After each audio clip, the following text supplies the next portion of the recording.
आइए हम सभी लोग भगवान के दूसरे विवाह की तरफ चलते हैं।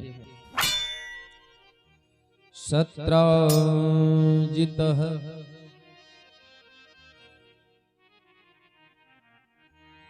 शत्राजितः किम करोद ब्रह्मान् कृष्णस्य किल्बिषः शमन्तकः कुतस्तस्य कस्माद् दत्ता सुता हरे।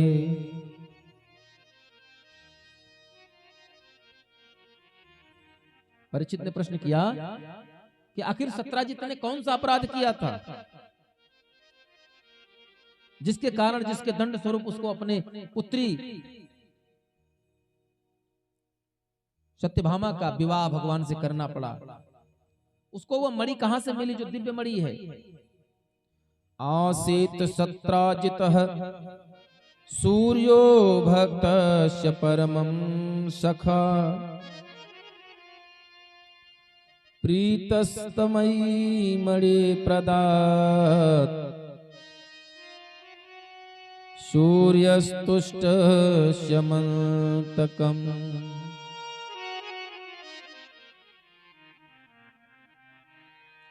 इसके पश्चात भगवान श्री कृष्ण की नगर में ही रहने वाला एक नगर सेठ है और नाम है सत्राजित। सुखदेव जी परीक्षित जी को कथा सुना रहे हैं कि सत्राजित दो भाई हैं, नाम है सत्राजित और प्रसेनजित। सत्राजित जो है भगवान सूर्य का उपासक है और इतनी साधना कर चुका है कि सत्राजित को भगवान सूर्य अब धीरे धीरे अपना मित्र समझने लगे हैं। उससे जब भी मिलते तो एक मित्र की भांति मिलते और एक दिन उसे उपहार स्वरूप सत्राजित को सुंदर एक मणि प्रदान किया, एक मणि प्रदान किया जिस मणि का नाम है शमंतक मणि।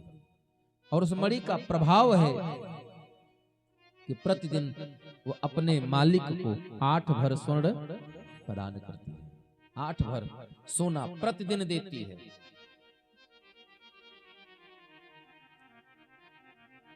अर्थात 8 भार सोना का मतलब समझ रहे, लगभग 20 किलो सोना प्रतिदिन। एक भार में 20 किलो होता है। अब 8 भर सोना का मतलब समझिए, 1 कुंटल 60 किलो सोना प्रतिदिन वह मणि प्रदान करती है। इस मणि का प्रताप है कि जहां भी रहेगी वहां कभी दुर्भिक्ष नहीं हो सकता, वहां अकाल नहीं पड़ सकता, वहां बाढ़ नहीं आ सकती, वहां महामारी नहीं फैल सकती। किसी भी प्रकार की आपदा, चाहे वो दैविक हो या प्राकृतिक हो, नहीं आ सकती। एक दिन सत्राजित ने क्या किया, उस मणि को अपने गले में लाकर की तरफ पहन लिया और पहन करके चला जा रहा है। और जाते जाते पहुंच गया कहां? जहां यदुवंश की सुंदर सभा लगी हुई है। तो सभी यदुवंशियों ने देखा, अरे ये कौन व्यक्ति चला आ रहा है? इसके सामने से तो इतना तेज प्रस्फुटित हो रहा है जिस प्रकार प्रभात समय के पश्चात बाल्यावस्था का सूर्य जैसा प्रकाशमान होता है, उसकी तरफ तो नजर भी नहीं टिक रही है। नारायण नमस्तेस्तु शंख चक्र गदाधर दामोदरारविंदाक्ष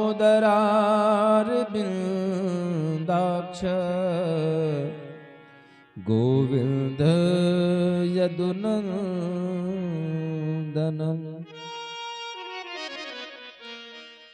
हे नारायण, हे प्रभु, ये साक्षात सूर्य के समान प्रकाशवान कौन व्यक्ति है? कौन चला रहा है? उसका चेहरा भी स्टेज में दिखाई नहीं पड़ रहा है। तो भगवान कृष्ण मुस्कुराते हुए बोले, अरे भैया, ये कोई और नहीं, हमारे ही नगर का सेठ है, नाम है सत्राजित। उसको सबको मणि का महिमा बताया।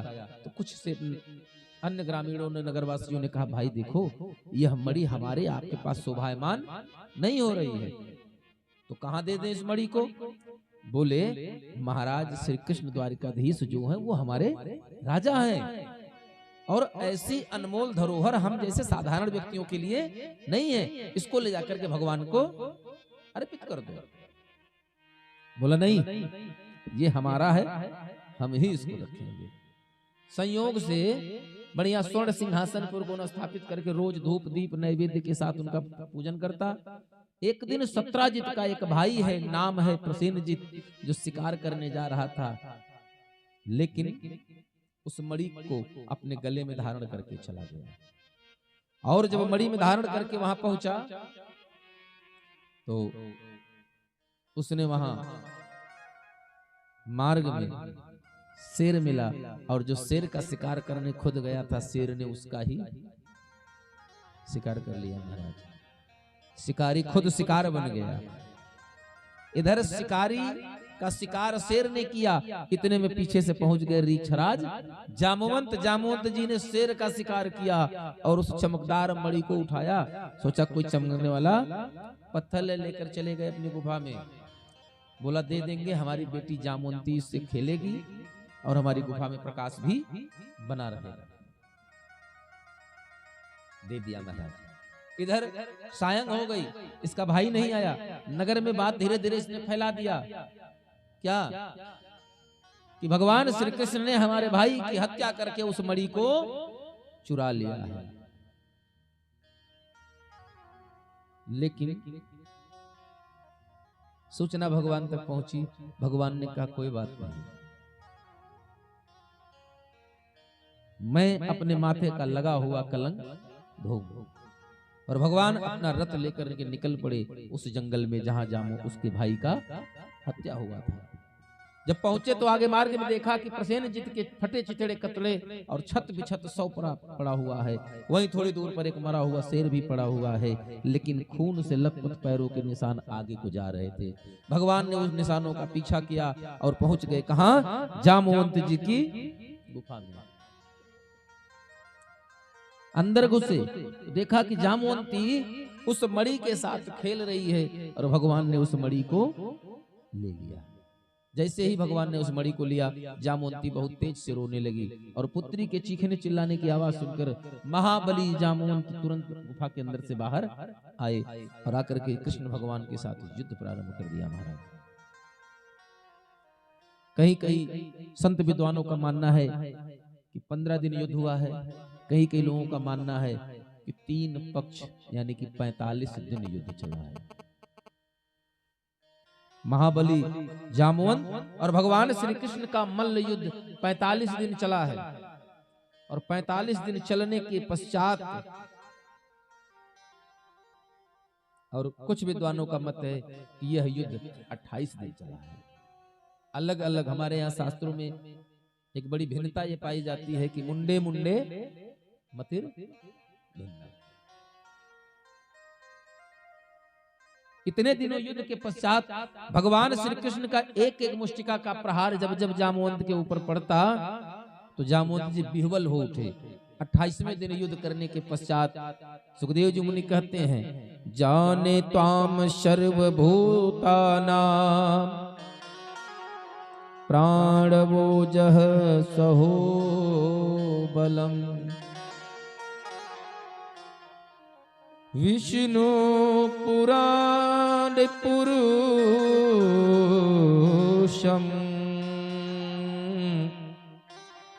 प्रभवेष्णु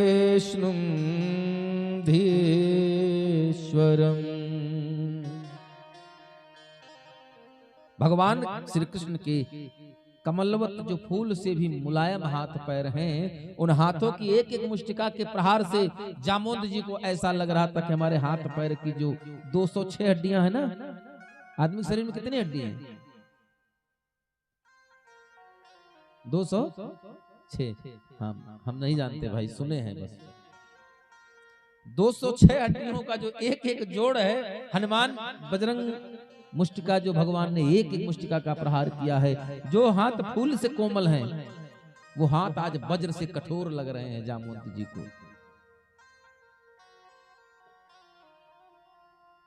भगवान के वही हाथ हैं जो हाथ सुग्रीव जब बाली से मार खाकर आया तो उसने कहा कि बंधु न होय मोर यह कालू। हे प्रभु, बड़ी शरीर में पीड़ा हो रही, पूरी शरीर दर्द हो रही है। भगवान ने कहा कहां? यहां दर्द हो, यहां दर्द हो रही है। दर्द गायब हो गया। जैसे जैसे शरीर छूते गए पूरे शरीर का दर्द गायब हो गया। भगवान वही, भगवान के हाथ वही, लेकिन जिन हाथों ने दर्द गायब किया था आज जामवंत के पूरे शरीर में दर्द पैदा हो गए महाराज। और अंत में जब जामवंत जी एकदम लस्त हो गए, पस्त हो गए, तब उन्होंने हाथ जोड़ लिया, बोले प्रभु क्षमा करिएगा, अब मैंने आपको पहचान लिया। ये युद्ध क्यों हुआ? क्योंकि त्रेता युग में जामवंत जी को एक भी युद्ध में कहीं किसी को एक थप्पड़ से भी नहीं प्रहार किया है जामवंत जी ने। जब जाते राम जी कहते काका रहने दीजिए, आप मार्ग बताइए, आप बुजुर्ग हैं। बेचारे युद्ध नहीं कर पाए थे। जब राम जी साकेत धाम जाने लगे तो बोले भैया एक बात बताइए, दुनिया हमको महाबली कहती है, लेकिन अगर पूछा जाएगा कि महाबली ने कितना युद्ध लड़ा, कई राक्षस मारा और रहे पूरे लंका के युद्ध में, तो हमारे नाम के आगे फिर जीरो मिलेगा हमको। एक युद्ध तो छोड़ो, किसी को एक थप्पड़ नहीं मारे हैं। भगवान ने कहा घबराइए नहीं। जामवंत जी ने कहा मैं महाबली हूं, लेकिन मुझे पता तो चले कि मेरे शरीर में कितना बल है, मुझे अपने ही बल का पता नहीं है। तो भगवान ने कहा काका इस बार तो मैं मर्यादा से बंधा हूं, लेकिन अगली बार जब आऊंगा तब आपके शरीर की पूरी खुजली मिटाऊंगा, पूरा अनुभव करा दूंगा कितना बल है। तो जामवंत ने कहा प्रभु मैं आपको पहचानूंगा कैसे द्वापर में? भगवान कृष्ण ने कहा जब आप किसी से युद्ध करते करते ये मान लीजिए कि अब मेरे प्राण छूट जाएंगे, अर्थात आप जब परास्त हो जाइएगा, तब जान लीजिएगा कि वो मैं ही हूँ। वही तो बताया ना, जैसे जैसे भगवान का एक एक मुष्टिका का प्रहार होता गया, 206 में से 206 हड्डी की गांठ खुल गई और साथ साथ बुद्धि की भी गांठ खुल गई। भगवान ने वज्र मुष्टिका बनाई, जामवंत ने हाथ जोड़ लिया, कहा प्रभु हम पहचान गए आपको, आप जगदीश्वर हो, बस करो मत मारो। और तब भगवान श्री कृष्ण ने राम का स्वरूप लेकर के जामवंत जी को दर्शन दिखाया। और भगवान श्री कृष्ण के हाथों पराजित होने के बाद अपनी पुत्री की जामवंती का विवाह भगवान श्री कृष्ण के साथ कर दिया, और जो मणि थी समंतक, उस मणि को बतौर उपहार भेंट किया। तब भगवान श्री कृष्ण उस मणि और माता जामवंती को लेकर के आए और सत्राजित को वह मणि प्रदान किया। लेकिन सत्राजित ने उस मणि को लेने से इनकार कर दिया, और इतना अपराध बोध हुआ कि सत्राजित की पुत्री है जिसका नाम है सत्यभामा, सत्यभामा को भी विवाह कर दिया। किसके साथ? भगवान श्री कृष्ण के साथ। और वह मणि देने का प्रयास किया, भगवान ने मना कर दिया, बोले देखिए यह मणि आपको उपहार स्वरूप प्रदान हुई है, इसलिए किसी का उपहार कोई दूसरा व्यक्ति नहीं ले सकता है। ये आप लोग भी सुन लीजिए, कोई दोस्त है, कोई मित्र है, उसके पास बहुत बढ़िया एक टोपी आ जाए तो दूसरा दोस्त कहता है बड़ी अच्छी लग रही है, हम ले लेंगे। उसकी खरीदी हुई वस्तु आप ले लीजिए, लेकिन अगर किसी ने उसको उपहार दिया है तो किसी का दिया हुआ उपहार कभी नहीं लेना चाहिए दूसरे से। भगवान ने कहा यह भगवान सूर्य देव द्वारा आपको उपहार स्वरूप प्रदान हुआ है, इस मणि के वास्तविक हकदार आप ही हो, आप अपने पास रखो। लेकिन आपके नगर के राजा जो हैं वो हैं महाराज उग्रसेन, इसलिए इस मणि से प्रदान होने वाले, प्राप्त होने वाले 8 भार जो सोना मिलेगा, उस सोने को ले जाकर के आप महाराज उग्रसेन को समर्पित कर देंगे। और सत्राजित इस बात पर सहमत हुआ। भगवान के कितने विवाह हो गए अनुज भैया? कितने विवाह हो गए भगवान के? बतावा, काल से कथा ही सुने थे। कहता हम कहा जानी एक को भी हम रसगुल्ला खावे ना बहन, कहता हम जानी का एक कम रसगुल्ला थोड़ो खाए रहे। भगवान के 3 विवाह हो गए, 2 विवाह तो एक मणि के चक्कर में हो गया। अच्छा, सबसे बड़ी बात, भगवान श्री कृष्ण ने 16,108 विवाह किए, लेकिन एक को विवाह उनकी अपनी मर्जी से नहीं हुआ है। एक भी विवाह उनकी अपनी मर्जी से नहीं हुआ है, सब दूसरे की इच्छा से हुआ। सब दूसरे की रक्षा के लिए हुआ, सब दूसरे की भावना की, उनकी मजबूरियों को देखते हुए, जगत के कल्याण को देखते हुए भगवान ने उनसे विवाह किया। इस प्रकार भगवान श्री कृष्ण का अन्यान्य विवाह जो हुआ, सुखदेव जी महाराज कहते हैं एक राजा हुआ पौंड्रिक। भगवान ने अपने जीवन में तमाम लीलाएं किया महाराज, भगवान की नकल करने वाले। यहाँ भगवान का 3 विवाह हुआ, जो 8 पटरानियां हैं, 8 पटरानियों में 3 प्रमुख रानियों का विवाह भगवान के साथ हो गया। शेष बचे 5 विवाह और 16,100 अलग। आइए हम भगवान के अन्य विवाहों की तरफ चलते हैं। अर्जुन कहते हैं, जिस प्रकार भगवान अर्जुन को जब गीता का उपदेश दिया, क्या कर्म है क्या विकर्म है, तो भगवान ने उनको एक बात बताई थी। भगवान ने सिर्फ एक ही बात अर्जुन से कहा कि हे अर्जुन, मुझे प्राप्त करना,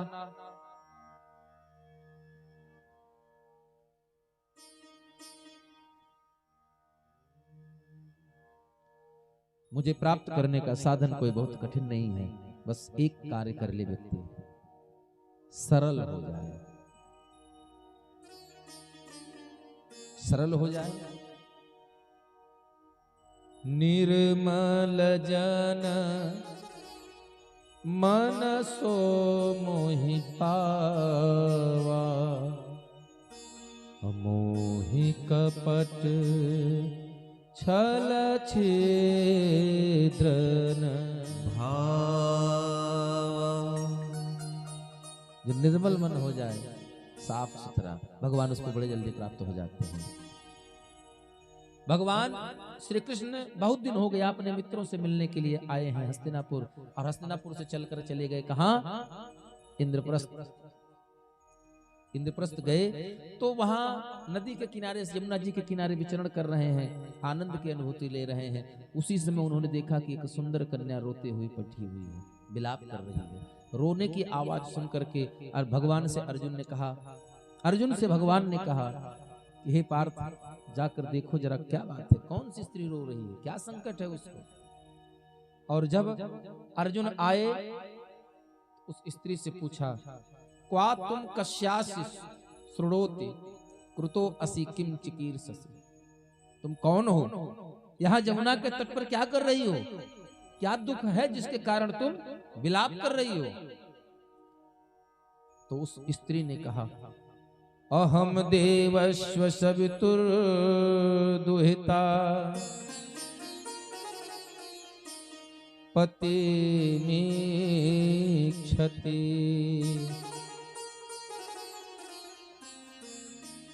विष्णु वरेण्यम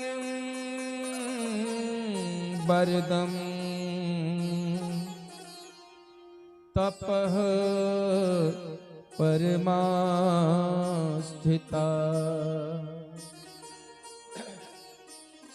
उस स्त्री ने कहा, मेरा नाम कालिंदी है, मेरे पिता का नाम सूर्य है,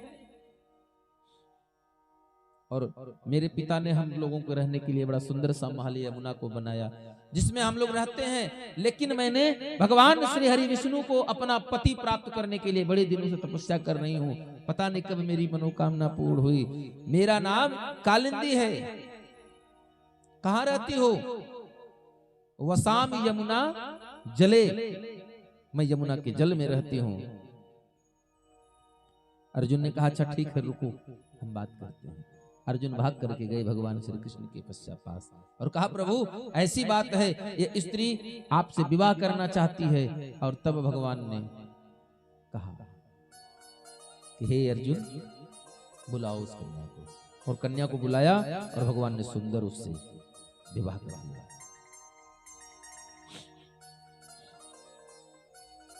इस प्रकार अच्छा, भगवान की 8 पटरानियों के नाम हैं भैष्मी जाम्बवंती भामा,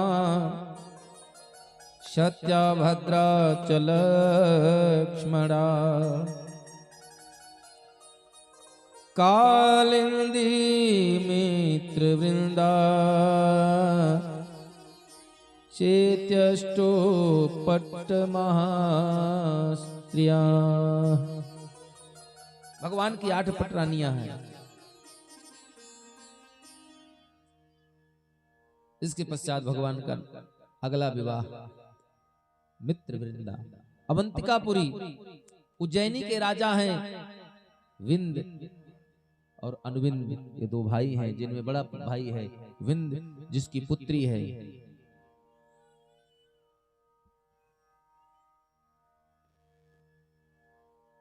अनुविंद चाहता है कि मेरी बहन का विवाह किसके साथ हो? भगवान श्री कृष्ण के साथ हो। लेकिन विवाह के लिए उनके परिवार के लोग मना करते हैं। लेकिन भगवान मित्रवृंदा की इच्छा पूर्ति के लिए स्वयंवर से उसका भी हरण कर लेते हैं और ले जाकर के मित्रवृंदा के साथ भी अपना विवाह किया। ये हो गया भगवान का पंचम विवाह। षष्ठम विवाह, छठा विवाह छत्तीसगढ़, जहाँ की कौशल देश था। कौशल देश के राजा हैं और नाम है नग्नजित, जिनके एक पुत्री है और पुत्री का नाम है सत्या। नग्नजित के पास 7 बैल हैं जो अत्यंत उदंड और बलिष्ठ हैं। पहले जमाने में पुत्री का विवाह करने की प्रथा स्वयंवर के माध्यम से हुआ करती थी। नग्नजित ने स्वयंवर रखा और शर्त रख दिया, खुले मैदान में उन बैलों को छोड़ दिया गया और शर्त यह रही कि जो भी राजकुमार इन 7 बैलों को एक रस्सी से नाथ देगा उसी के साथ में अपनी पुत्री का विवाह करूंगा। तमाम क्षत्रिय आए, बड़े बड़े राजा महाराजा आए, लेकिन कोई दुस्साहस नहीं कर पाया। उसी सभा में भगवान श्री कृष्ण भी पहुंचे और देखते ही देखते पलक झपकते ही भगवान ने 7 बैलों को एक साथ नाथ दिया। इसके पश्चात नग्नजित ने अपनी पुत्री सत्या का विवाह कर दिया भगवान श्री कृष्ण के साथ। सप्तम विवाह, 7वां, कैकय नगर, कैकय देश में उत्पन्न एक राजा है जिनका नाम है धुष्ट केतु। धुष्ट केतु की पुत्री। अच्छा, धुष्ट केतु कौन है? भगवान श्री कृष्ण के फूफा जी हैं। धुष्ट केतु भगवान कृष्ण के फूफा जी, अर्थात भगवान कृष्ण की बुआ का नाम क्या था? वसुदेव की एक बहन है जिनका नाम है श्रुति कीर्ति। श्रुति कीर्ति का विवाह हुआ था धुष्ट केतु के साथ और इन्हीं की पुत्री है जिसका नाम है भद्रा।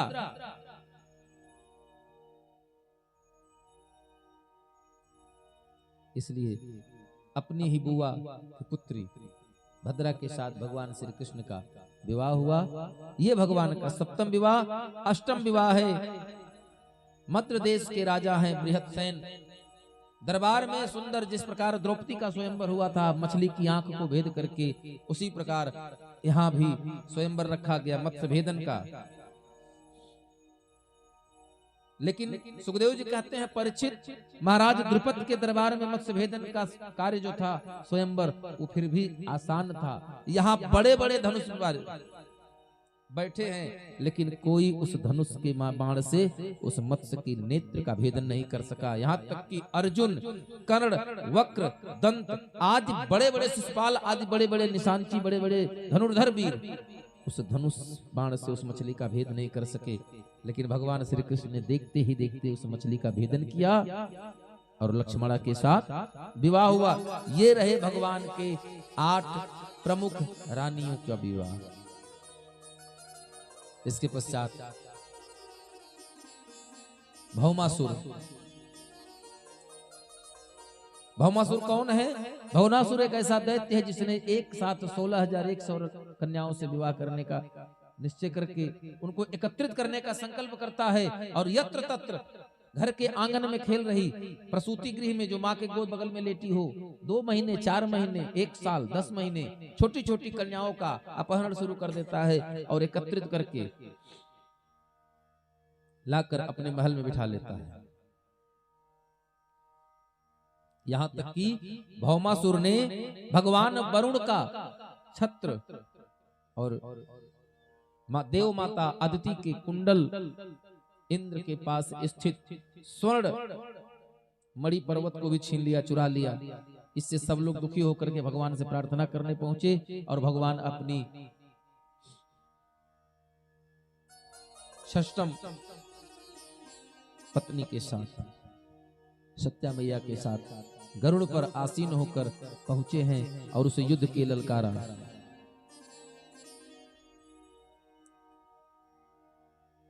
लेकिन उसने सोचा कि जब मैं अच्छा, भौमासुर इतने दिन तक बचा क्यों था? क्योंकि उसका जो महल था, दुर्गम पहाड़, बड़े बड़े जल सरोवर, जल प्रपात, जंगली जानवर आदि से सुरक्षित था। चारों दिशाओं से वहां कोई जा नहीं सकता था साधारण व्यक्ति। लेकिन गरुड़ के माध्यम से गगन मार्ग से भगवान श्री कृष्ण पहुंचे। भौमासुर का स्वप्न ही रह गया कि जब सभी कन्याएं एक साथ 16,108 हो जाएंगी तब मैं इनके साथ एक साथ विवाह करूंगा।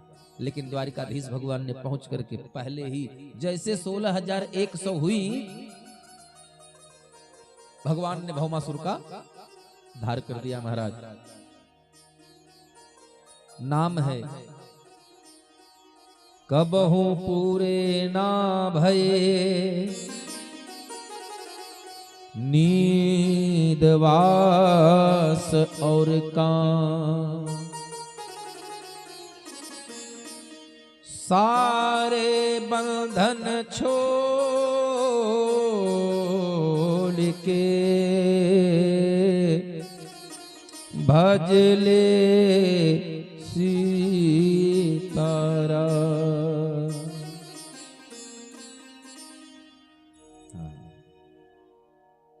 भगवान ने सभी का उद्धार किया। इसके पश्चात 16,100 कन्याओं को मुक्त बंदीगिरी से करके बोला आप लोग अपने अपने घर को जाएं। सभी कन्याओं ने हाथ जोड़ करके भगवान के सामने निवेदन करना शुरू कर दिया और बड़े सुंदर भाव से आइए हम सब हमारे मास्टर साहब के पास वो भजन निकाल। मेरा कोई ना सहारा बिन तेरे, घन श्याम संवरिया मेरे। मेरा कोई ना सहारा बिन तेरे, घन श्याम संवरिया मेरे। मेरा कोई ना सहारा बिन तेरे, घन श्याम संवरिया मेरे। घन श्याम संवरिया मेरे, घन श्याम संवरिया मेरे। मेरा कोई ना सहारा बिन तेरे, घन श्याम संवरिया मेरे। हो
प्रभु तुम्हें छोड़ मैं जाऊं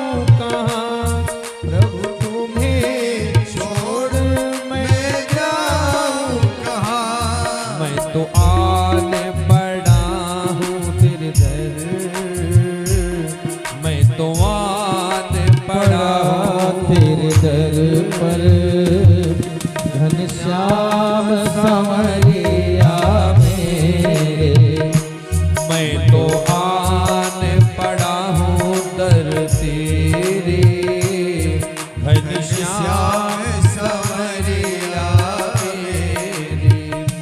मेरा कोई न सहारा बिन तेरे घनश्याम संवरिया मेरे।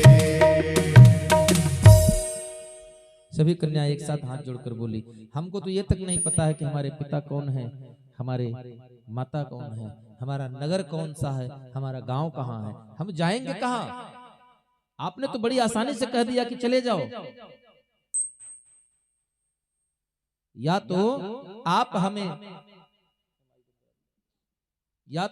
हमें स्वीकार करो, और नहीं माइक बंद कर दीजिए अपना।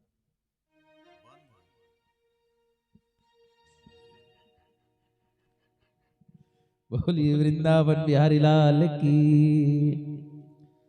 भाई हमारे मास्टर साहब जितने ही अच्छे गायन हैं उतने बढ़िया वादक है, लेकिन उसके साथ साथ एक बड़ी बात यह है कि बेचारे बिल्कुल बच्चे हैं, बउआ भूल जाते हैं। मैं अपनी धुन में रहता हूं और राधे राधे कहता हूं। बहुत सरल स्वभाव है हमारे मास्टर साहब, और ऐसे ही हमारे सरल स्वभाव के धनी हैं राजेश मिश्रा भैया, अविनाश राय भैया, और वैसे ही सरल स्वभाव आप सभी लोगों का भी है। ये मत हताश होइएगा कि नहीं महाराज जी अपने लोगों का नाम ले रहे हैं, हम लोगों का तो नाम ही नहीं लेना है। बोली वृंदावन बिहारी लाल की। वाह भाई, सबसे तेज आवाज तो नहीं की है। हाँ, इतने लोग बैठे हो, किसी की आवाज नहीं सुनाई पड़ी, लेकिन उनकी आवाज बिल्कुल टाइम पे मिल गई।